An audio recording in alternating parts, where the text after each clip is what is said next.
The icon of Fontaine, the god of the strongest element in the game, the Archon of Hydro Furina is here. Archon units are traditionally the face of the meta upon release, and Furina is no exception. I've tested her on 52 different teams and variations to find out how she partners with almost every unit in the game. We'll begin this guide with her kit summary, pros and cons, followed by the best and most comprehensive team guide on YouTube. We're then going to round things out with comparisons to other units, future prospects, and overworld considerations. Welcome to Jello Impact, where we build and test every single character to help you decide who you want to wish for and build. Furina is an off-field Hydro DPS, buffer, and HP manipulator. She does a huge amount of off-field damage and gives the biggest buff in the entire game. Is that true? Maybe Bennett's buff is bigger, but her buff is arguably much more universal, while also being similar in size, if you max it out. Because it's an elemental damage buff rather than an attack buff, it doesn't matter whether you're Eula, Klee, Yaimiko, Raiden, it doesn't matter who you are. If you're doing elemental damage, and even physical damage counts as elemental damage, Furina buffs that damage. The only damage she doesn't buff are transformative reaction damage, such as blooms, overloads, things like that. Despite having a lot of intricacies, her skill and burst are actually quite simple. Her skill summons her 3 little fun guys, and all 3 of them do hydro damage at different intervals. One of them is applies hydro faster and in a small and only single target. One of them applies hydro slower and in an AoE, and one of them applies in the middle. While they attack, if characters with more than 50% HP are nearby, she consumes their HP, and in exchange, she does more damage, and she passes on a buff to the team. See, this incentivizes you to build team-wide healers on your team because she will drain the HP of all the characters in your party. This skill lasts 30 seconds, which is extremely long, and it has a 20-second cooldown, which means you'll have 100% uptime on this damage, and it's not tied to your burst. It will just be continuously dealing damage from off-field. It doesn't require you to normal attack. It doesn't require you to attack at all. You just, whatever enemy that you're targeting, that you're attacking, Furina will continue to attack. These summons also follow you around everywhere. It doesn't matter how far you go, they have infinite range. They will always follow you to wherever you are and attack whatever enemy that you're attacking. And they do a ton of damage. Very comparable damage to Xingqiu and Yelan, sometimes higher or lower depending on the build and the team. Although her skill is the thing that drains the HP, the burst is what actually gives the buff to your team. You'll know how big of a buff you're getting by the bubbles on the side of your screen. There will be more and more bubbles the bigger buff you're giving. Again, you'll want to keep your team party above 50% so she has time to drain HP so that she can give the biggest buff possible. This buff maxes out at over a 75% damage bonus, which is a time and a half of an entire damage goblet. Most of the time, you'll be giving at least an extra goblet's worth of elemental damage bonus to your entire team. And not only is that a massive amount, it applies to every unit on the team, not just your on-field character, meaning off-field DPSs take advantage of this buff as well. She has a passive that converts overflow healing to extra stacks and to extra healing for your other party members, and she has another passive that essentially just gives her more damage. Although there's a lot going on in her kit, it's very simple. The more the HP of the team changes, the more damage she does, and the more she buffs, and as long as you keep her skill and burst active, she's always doing damage and she's always buffing. It is based on percentage HP change, so it doesn't matter if your healing is in 1 tick all the way to full, or if it's in incremental ticks, and it doesn't matter if it's damage taken away from her team by her, or by enemies doing damage, or by other means. Her Hydro application is a little bit worse than Xingqiu and Yelan's in single target, but it honestly doesn't feel that much worse in practice. I'll talk about that more in the team section. And in AoE, she has a bigger AoE than Xingqiu and Yelan, and having a longer uptime is relevant if you ever get delayed in your rotation for whatever reason. She's kind of idiot-proof in that way, as even if you mess things up, she's still doing damage from off-field. You can be bouncing around, being knocked around by your enemies, and she's still doing damage because her skill lasts for so darn long. So should you get her? What's her power level and what's her value? I can't tell you if you should get her. If you're lacking hydros on your team, she is an absolutely incredible pull. Even if you have lots of hydros on your team, I don't know about you, but I always find myself running out of hydro units during certain times in the abyss when I'm trying to build teams. And she is a unit that can fit on basically any Hydro team. So I think she has incredible value. She brings up units that are traditionally weaker, such as a number of healers, and she's also a great substitute for Xingqiu or Yelan on the vast majority of the teams, especially if they run a healer. For power level, she is definitely an S tier unit, up there with Kazuha, Yelan, Xingqiu. The only question is whether or not she is the very best character in the game, and I do think that there is a strong case to be made for that. But despite spending 17 hours testing her in the last 2 days, I'm not able to conclusively say one way or the other. I'm gonna have to play her some more, and in a multiple different abysses, not just this particular abyss. For the team section, I started by going through every single of the 51 teams I tested, but it just got so long and tedious that I'm going to try to do it a different way. I do have here my list of personal notes, so you can feel free to screenshot this page 1 and screenshot this page 2. Just remember that these are my personal notes, and I didn't get, obviously, to test this many teams against a million different enemies, and we only have one abyss. So keep in mind that my perception of them on the right, whether it's good, fine, no, great, whatever, that's not an assessment of the total power level of the team or the total goodness of the team, just how they felt for me after testing them as much as I reasonably could in the short time that I had. It could be that some that feel good are actually kind of medium. Some that feel good are actually kind of great. Some are good. And some that I said were cope are actually kind of good if you do them differently. Because maybe I just got really unlucky with enemy attack patterns. Maybe the abyss is just really unfavorable for them for one reason or another. Maybe I got a really good run with one of them that affected my perception, and maybe your builds are different than mine and you're going to have different perceptions. I'm going to, of course, go through my standouts of all of these, but I also wanted to give you the details so that you could, read up on what I thought. I also wanted to go over my Furina build. I have her level 90 out of 90. She's using Favonia's Sword for 95% of all the testing that I did. I do not have Festering Desire. I did test her with her signature weapon, but only on a couple teams. I really barely did any testing. I don't even know if any of the footage that I used was using this weapon. I pretty much exclusively used Favonia's Sword. These are her overall stats. We'll talk about them more in the build section. Constellation 0, of course, and levels 9.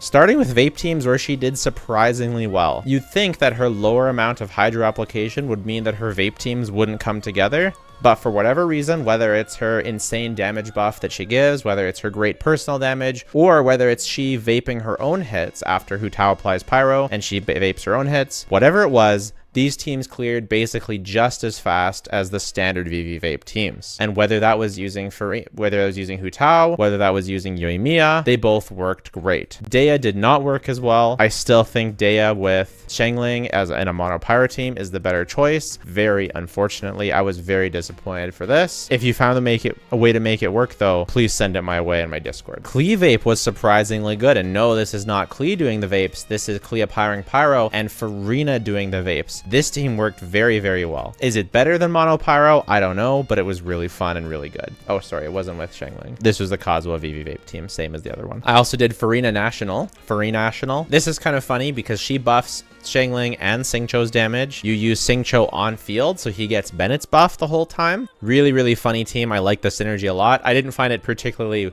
wow amazing, but I found it good. I also tried like a Yelan focused vape team. I'm sure this could be really good if you use it properly. It definitely worked fine. I also tried sort of a Burjin vape team. It worked pretty well. You just have to stack Xiangling with an absolute monstrosity amount of ER. Not the greatest team by any means, but pretty fun. I think the Dark Horse team comp that really shows Furina's power is something like this, where you run either Hu Tao or Yoimiya here and Charlotte or Baiju or Jean or someone like that as your healer, because despite not having, Zhongli for resistance shred or Charlotte really giving anything to the team at all, very little damage, very little buffing, this team performed every bit as good as any Hu Tao or Yoimiya team, and it was very, very comfy to use because Charlotte's healing is absolutely monstrous. This just goes to show the power of Furina and how much damage bonus she gives when you've got a buffer as strong as this. Jean was of course really excellent in this slot as well. Switching Yelan for Fischl was really good. I do want to caution you against something like this, some kind of double buffer setup, because Yunjin doesn't have damage that's buffed by Furina, and so you miss out on a fair bit of of the value that Furina brings to your team. And so this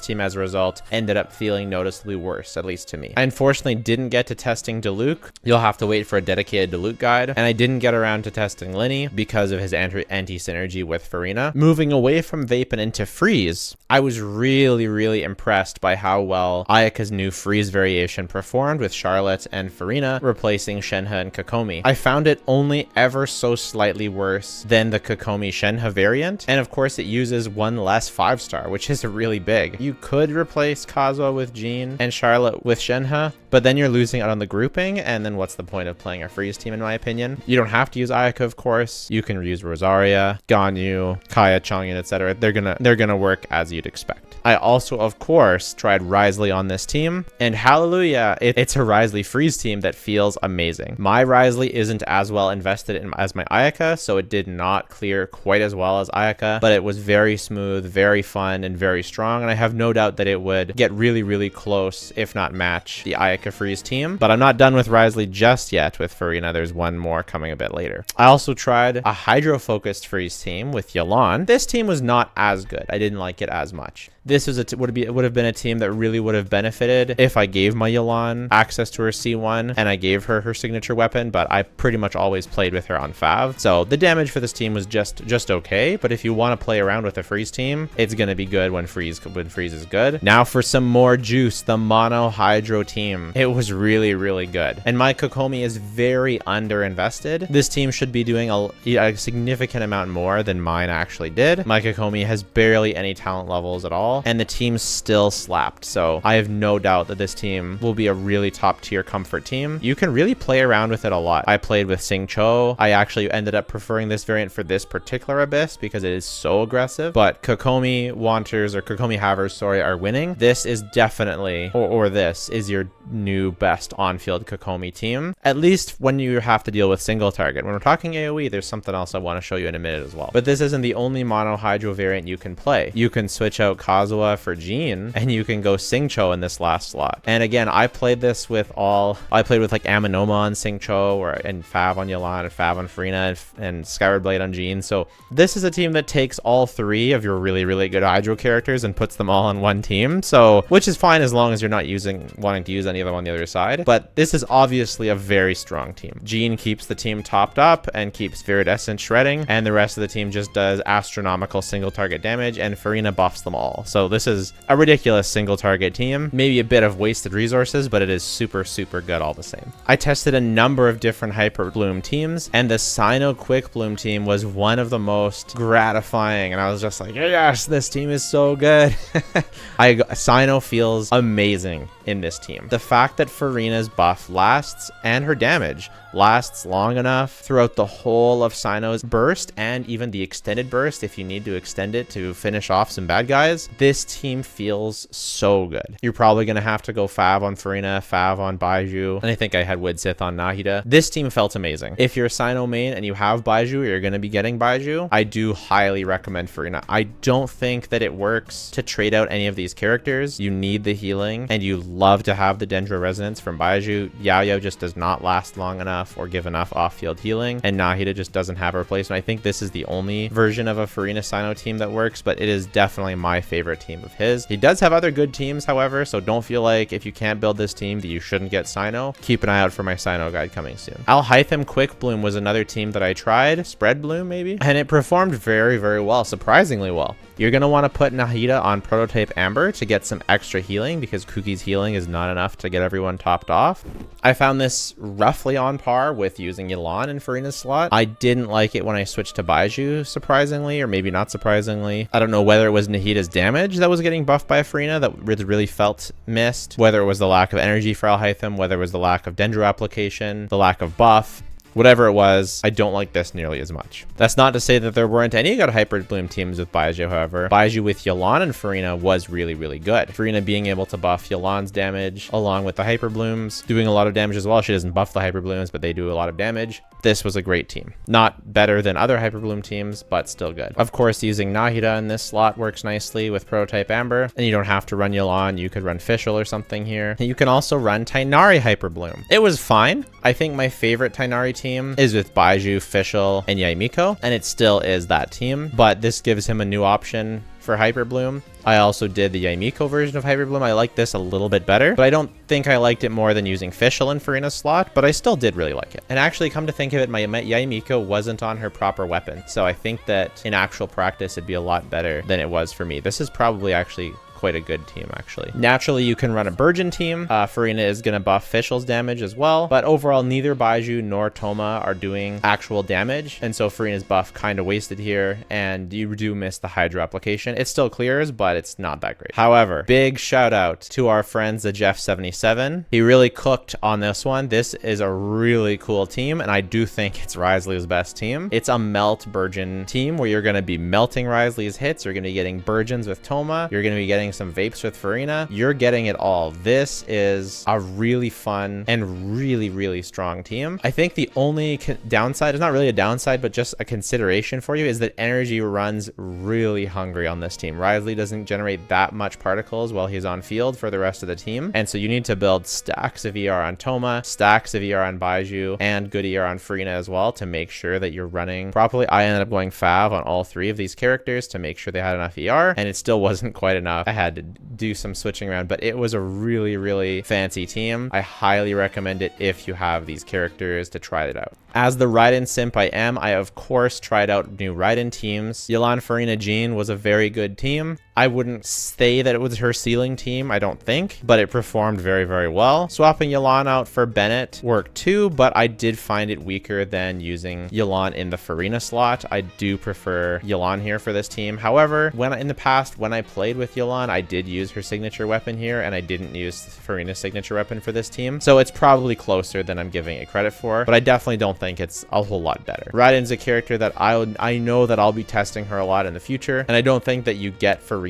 for your Raiden team ever in particular, but you know I'll come up with a ton of more Raiden Furina teams in time for Raiden's Guide. I did want to take some time though to talk about just this team core right here. You can take these three or put Jean on any healer and then put anyone in the final slot and they'll do well. That's just what Furina does. She creates a brand new team core, and it's almost like how Nilou brings up lesser used characters just because they have some Dendro application or some Hydro application, and all of a sudden the team feels great even though the units are normally pretty bad. That's what Furina does to healers. She makes big healers like Jean and Charlotte that normally don't do all that much outside of healing. I mean, Jean is fine. She does some VV shred, but all of a sudden they feel like monsters on Furina teams because the healing is so valuable. Speaking of this core, I also tried to use Noelle, and I tried to use Kazuha over here instead. I don't know what it is. There's something wrong with my Noelle. Maybe it's her artifacts. Maybe it's her talent levels. Whatever it is, she wasn't healing enough to keep up with this team as well as the really aggressive Abyss. I also don't have Goro fully built. That would have probably helped a lot since he even gives some healings at C4. And so Noelle plus Goro would have also given her more energy, and it just would have solved a lot of the problems that I was having with my Noelle team. I think Noelle is a great character with Furina, and I think she's going to work really well. It's just the way mine is built just wasn't working out for me today. We'll have to give her another try once I get my Goro built up and my talents on par. I don't actually hate Eula, by the way. It's just that there's so many abysses that she feels really bad to play, and this is definitely one of them,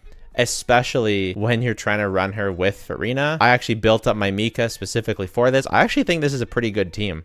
It's just that this Abyss is really tough for this team to deal with, and that's kind of what happens, at least with me, for Eula a lot. It's not that she can't clear the Abyss, it's that she has certain weaknesses, and the Abyss often seems to exploit those weaknesses. I do think she does get a buff, and her team is buffed with this as her team, but I prefer, at least for this Abyss, to have something like a Zhongli in this slot, and maybe a Shenhe or Rosaria in this slot, so you have better application versus the first chamber. You have better survivability and interruption resistance in the second chamber with Zhongli. I think this is just a better fit of a team for this Abyss, but I think in general, when we don't have to worry about elemental shields, and maybe my Mika needs a bit more investment to get some stronger heals out there, I actually do think this team will pop off and be pretty good. Now, honestly, what is there to say about Novelette except that he is so broken? His teams were awesome. His Fischl Jean team was awesome. I ran Kazuha, I ran Charlotte, I ran anything I did with Novelette and Furina felt amazing. Like, you don't need to see one. He does so much damage that you don't need it, but the synergy is just right there. Like, it would make it so that you don't need to run interruption resistance, because on a team like this, sometimes you can get interrupted and lose your whole charge shot. And because you're running Furina, you want to run a healer. And if you're running a healer, it's hard to fit a shielder. Like, you can put Zhongli, but like then you're running a healer and a shielder and losing out on a bunch of damage. So it's like, if you get his C1, not only does he solve the interruption resistance problem, but also solves the can't fully stack his passive problem that you have for running Furina and Novelette, and you get the Hydro Resonance. It's just like so much synergy there. If you're a Novelette main, it's like a no-brainer to get his C1 with Furina, but it's such a strong team that there's like no reason to anyways, because it's so strong that you don't even need it. So I don't even know what to say about Novelette and Furina. They're so strong together. Is it his strongest team? Is it stronger than his other Hyper Bloom teams or the other stuff? I don't really know, right? He can solo this Abyss on the second half.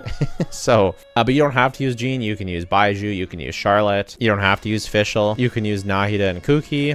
It's very good, but it does feel like a bit of missed potential, missed opportunity when you're using Furina on the team. I'd rather use someone else, like a Fischl or Kazuha or Jean or someone else other than Furina if I'm going to be using the Hyper Bloom team. But it's still good. I just feel like I'd rather run a damaging build with Novelette. Another dark horse team that I really didn't expect was Wanderer. This is by far the best performing Wanderer team that's on my account. It just collapsed the Abyss. And no, you don't get full healing on everyone with Bennett. And if you do cycle your healings, you're going to lose some Bennett uptime for your Wanderer, but it doesn't matter. The team is hella strong. The buff is super, super good for Wanderer. He just loves that damage percent buff. It's really, really great. You can trade Bennett out for Charlotte 100%, especially if you're struggling with survivability or freeze is favorable in the Abyss. This is going to be a really, really good choice. It was pretty close in single target, and when you're in AoE and you want that freeze for crowd control, I think this is going to be a great option. You can also get away more easily without Farzan if you don't have her. Switching to Yelan, switching to Fischl, other off-field damage dealers. Wanderer gets a nice buff for Furina. I'm very happy to see that. 2 more dark horse teams and we're done. Beidou, like Kokomi Taser with Beidou Kazuha was incredible. The AoE on this team is just mwah. Beidou does so much damage. Kokomi does good damage. Furina does great damage. Kazuha, this was like what I've always wanted Taser to be. I love it. The only issue is Beidou has serious energy recharge problems. You definitely got to go and make sure you're cycling your skills so you can get multiple Beidou skills. I ran energy recharge Sands and it was not enough, but it was so strong that it didn't matter. And finally, I don't think anyone expected this, but Nilou Bloom with Furina was way better than I thought it was going to be. I thought that this was going to be kind of cope because you're not really utilizing Furina's buff to its fullest, but Nahida actually does some good damage in her own right, and being buffed by Furina, she does noticeably more. But on top of that, this team has a really great place for me because I don't know about you, but when I'm running Nilou, oftentimes I will have to run her on at least one single target side. And so my Hydro often ends up being either Yelan or Xingqiu. And that doesn't really matter too much because Nilou's AoE is by default so amazing that even though Xingqiu and Yelan have relatively poor AoE Hydro application, the team still performs so well that even when you're using a really unoptimal Hydro for AoE, it still performs well. And then the trade-off is that Xingqiu and Yelan work really, really well in single targets. So if you have single target Florist, such as the second half of this Abyss, right? This team, this is what I use on the second half of the Abyss, and it's so extremely good. Sometimes I use Kokomi instead of Baiju. But with Furina, she has better AoE Hydro application than either Yelan or Xingqiu. And she has very comparable single target Hydro application. So you know where I'm going with this, is she's kind of the best of both worlds. She not only functions better than them for AoE chambers, but almost as well in single target, or just as well. I would say really close, not quite as well as Xingqiu or Yelan. And so overall, this might be my go-to Nilou team for chambers that are a mix of AoE and single target. I was very, very impressed. Whew. And that covers all of the teams that I went through. I know I didn't get through everyone because I don't have every character built quite yet, but I do want to give some mentions to some other synergies that still work with Furina. Chi-Chi gets a nice buff. I'll be making a Chi-Chi guide relatively soon, so stay on the lookout for that. She has the disadvantage of not giving a full team-wide heal, so you're going to have to cycle through your characters more. I think a bit of an L for Chi-Chi is that Mika and Charlotte fulfill the Crow healer role just better. And that's a L for Diona as well. It is nice to have that shield, but when you've got Mika and Charlotte maxing out Furina's buff, it's kind of hard to justify using Diona on your team unless you really, really like her. It's not that she doesn't work, it's just that there's, you know, the other ones work better. I think that there's room for a ton of really cool Sayu teams with some Hyper Bloom, Quick Bloom, Aggravate type of stuff. I'm really excited to try that eventually. I think it's possible that she works nicely with Zhao. Oh, I didn't mention it, but Ayato also works well, especially in that mono hydro comp that I said with Jean. In that version, it would be using Ayato on field instead of just cycling through the triple hydro. Ayato will also have the benefit of giving you actually some AoE. So you'll want to run Ayato, either Xingqiu or Yelan, Furina, and Jean. Dory also doesn't have a team-wide heal, so you'll probably have to do similar things to Kuki, where you run something like Nahida with Prototype Amber to make up for the lack of AoE heal. And you can also replace Yao Yao. Whenever I used Baiju on field, you can often replace, well, I don't know about often, but at least in Nilou teams and some other teams, you can replace Yao Yao for Baiju. Unfortunately, I don't think Kaveh has super good synergy with Furina because mostly he deals bloom damage. And I think Fremine, it could be solid, another Hyper Bloom option for Fremine. For the build guide, Furina is a character that you'll want to consider taking to all the way to 90 eventually. If you're using her on Nilou teams, that is a very high priority. Otherwise, taking her to 90 is priority 2 behind transformative reaction characters, such as Animo Swirls or Hyper Bloom. The Electros in that team, you'll want to do those first. But since she scales off of HP and not attack, she gets more value from going to 90 than most characters. For talents, you want to focus on her skill and burst. I've taken them to 99. That's what I recommend for you as well. You can leave her normal attack at level 1. She gets a lot of damage from her skill and a lot of buffing from her burst, so you definitely want to do both. For weapons, obviously her signature is her best choice for personal damage, but is by far not required, as in a lot of teams she'll need a lot of energy recharge, so the difference between it and other options will be made a lot smaller. On teams that you don't need the energy recharge, it will be quite a big buff, because nothing else, no other weapon really synergizes with her the way her signature does. But again, she really will need that energy recharge in a lot of teams, so it's not as good as it would first appear. Festering Desire is an event weapon that I'm sure all 2 of you have. I don't have it. I know only, like, if you've been playing since day 1 and you have Festering Desire, why are you watching this guide? Like, you know what to do. Come on. So you probably don't have Festering Desire. So you can go with what I did was the Favonius Sword, or you can fish for the pipe.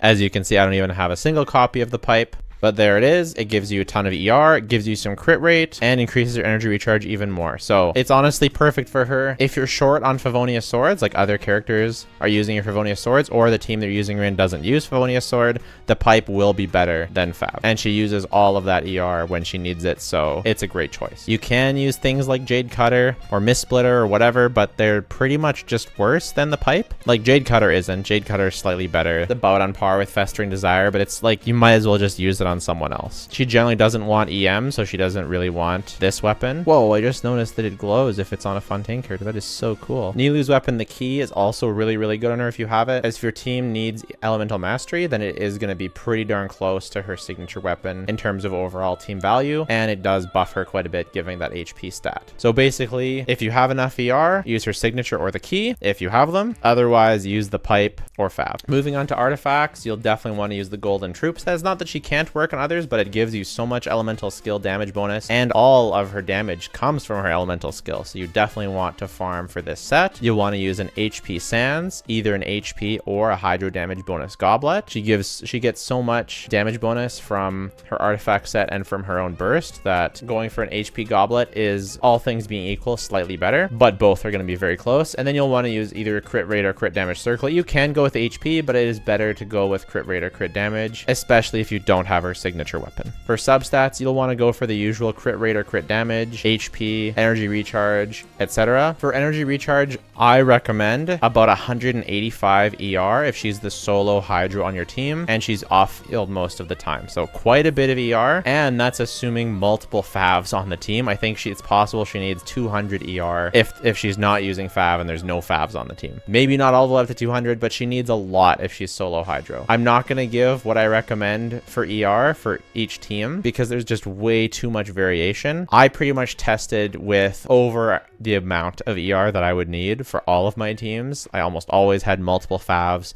because I hate running out of ER. And like my builds aren't absolutely bonkers. Like this doesn't have that much crit value. This isn't really that good. My other piece, these three pieces are really good, but these two are really, really bad. So it kind of all balances out. Most of the pieces, the overall build is definitely something achievable for you, and especially if you actually min-max your energy recharge on all your teams, you'll be able to squeeze out quite a bit more damage than I did, and all of her teams cleared perfectly fine.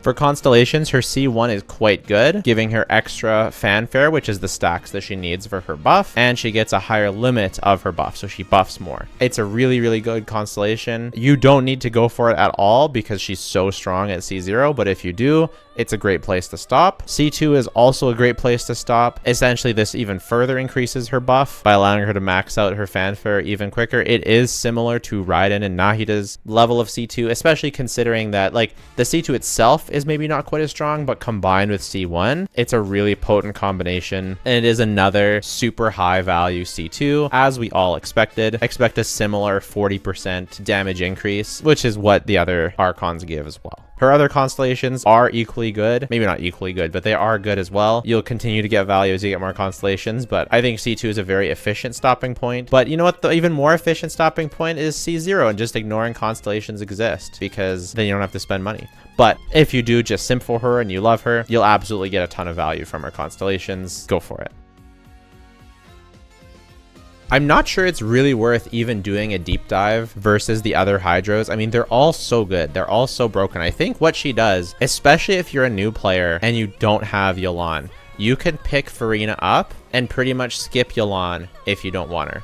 Or if you're like a number of people and you just maybe don't enjoy Xingqiu's drip, he doesn't resonate with you as a character, Furina can replace him. I may take some flack for saying this because Xingqiu has damage reduction and he has better single target hydro application, etc, etc. At the end of the day though, when you actually enter the Abyss, as long as you're building your teams right and you're adding a healer onto your team, like a really good healer, your survivability is going to be fine, especially with something like a Charlotte or a Baiju or a Jean properly built. The overall team DPS is going to be so close, even like just because the vaporizes aren't lining up perfectly or all this stuff. She does so much damage and she gets her own vaporizes or whatever the heck happens. I don't even know what happens. It's not my job to know what happens. It's my job to see the enemy health bar go to 0 in time for me to get my 36 stars, and she does that no problem in a very, very comparable time to Xingqiu or Yelan, and she works incredibly well with them. If you already have those characters, it's up to you whether you want another piece of the puzzle to build more Hydro teams on the second side,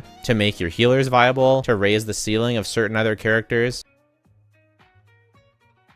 Next, I want to talk about how she changes how you build certain other units. Before Furina, I had Jean built on full EM, and she was healing more than enough. But once I had Furina on my team, her heals started to feel quite lackluster, to be honest. And so I went and I gave her the highest base attack weapon that I could with energy recharge. I think Aminoma would be fine as well, although not sure. And I gave her all attack, main stats on all of her sets. This one I put on attack as well, put this one. And then she was actually healing enough. So whether it's Jean, whether it's Kokomi, whether it's Baiju, you may want to consider building them fully to max out their heals rather than trying to get some additional utility or damage out of your heals. Bennett was another one where he also uses my Skyward Blade. But whereas I normally build him on attack, damage, crit, with Furina I built HP so that I could max out my healing and spend less time cycling characters to get some heals back up on them. Not something I really thought about before I was actually testing and playing, so you definitely want to keep that in mind, that your healers are going to need to be well invested in to actually keep up with the HP drain plus the enemy damage that's coming into you. Finally, if you're playing a character that already gives themselves some damage percent, like maybe a Yelan or something like that, it can be worth it if you're using them on the same team to go with an HP or a defense or an attack percent goblet instead of the usual damage percent goblet. Like for example, if you're using Zhao with Furina, you're pretty likely going to want to use an attack percent goblet. If you're using Novelette, you're going to want to use an HP percent goblet. Even if you're not a character that gives yourself a ton of damage bonus, or Raiden would be another one potentially. Ooh. Furina gives a very large amount of damage percent that it can be worth it to use a non-damage percent goblet, which on the normal circumstances you're never going to want to do. So I don't generally recommend it, but if there's a character that you're always using with Furina, then that's something you may want to consider. But it can be really annoying to swap back and forth, and you're probably not going to get a very big gain from it, but it could be good to at least lock those pieces or keep those pieces around in case that character comes out in the future as well. Speaking of future, let's talk about future prospects because there's a couple really big key things that I wanted to talk about. Number one is they just created a whole new demand for healer type units. As I was doing this testing, yes, there were a ton of things to test. There were a ton of options, but there's actually not that many team-wide healers in the game right now. We have Jean, we have Baiju, especially off-field ones. We have Charlotte, but by and large, most of the healers are on-field healers or single target or active only healers or something like that. So with so few of this type of character in the game, I wouldn't be surprised that we get more. Like there would have been more team comps opened up if we had an Electro team-wide healer. There would have been different Taser teams that would have opened up. If we had a Pyro team-wide healer, we could actually have some competition for Bennett if we maybe have a off-field Pyro healer that heals the whole party all at once and that does something else. Maybe they do some damage or some other type of buff. These are the types of characters that I would look forward to now. So that's one way that Furina could get buffed in the future, and I 100% expect that to happen. I think we'll see the stocks of Furina rise further to new heights as we get more and better healers. Like if you think about it, Baiju is the only limited 5-star team-wide healer that we have that can do so off-field. So I really expect to see more limited 5-star off-field healers, and I think that they'll make Furina teams even stronger. In addition, I think we'll see more on-field characters that do HP manipulation or on-field characters that can heal themselves, because if they heal themselves, then they maybe don't need a total party healer. Similar to like what Nouvelette does. I also anticipate seeing more characters that don't use normal and charge attacks, that use something else. They can't use normal and charge attacks, and that they will have more characters that need to use Furina if they want a Hydro character. So I think we'll only see Furina stocks better. I think she's already a contender for the best character in the game, and I think that she'll only get better in the future. Finally, for Overworld and aesthetic, number one is her skill, of course, allows you to walk on water. And not just a little bit of walking on water, full on ultimate eternal, run to Inazuma type of walking on water. Because again, all you need to do is cast her skill, and for the entire duration of the skill, you can continue walking. In her skill, you can see it's ran out. It has 10 seconds of buffer time between when her skill duration ends and when you can. In addition to that, there's an ability that she has that I haven't talked about at all yet, and that's because I think it's generally really bad, and that is the ability to turn into a healer. So the problem with her healer state is that, well, it's not very good. It heals a very small amount. It has no hydro application. It has no energy generation, and it makes it much harder to create fanfare points because her skill no longer takes HP, it gives HP. It only heals the active character, and it heals them a very small amount. So I think this is a good overworld ability, but even using it in the abyss at the end of a chamber to try and restore some of my health if I had some extra time was very, very tedious because it took so long to heal everyone back to full because the healing amount is so small. So I think it's a decent overworld ability, but I wish they just gave it a little bit more usefulness, because as is, the healing ticks, like they're very lackluster. But if you want to support the channel, check out my Patreon. Please consider subscribing. Check out my second channel, The Jello Show, where I cover all things anime games. Check out my Patreon if you want to support me. Join our Discord if you want to join a great community. And if you don't want to do any of that, that is totally fine. Just watching the video has been more than enough. Thanks so much. Bye for now.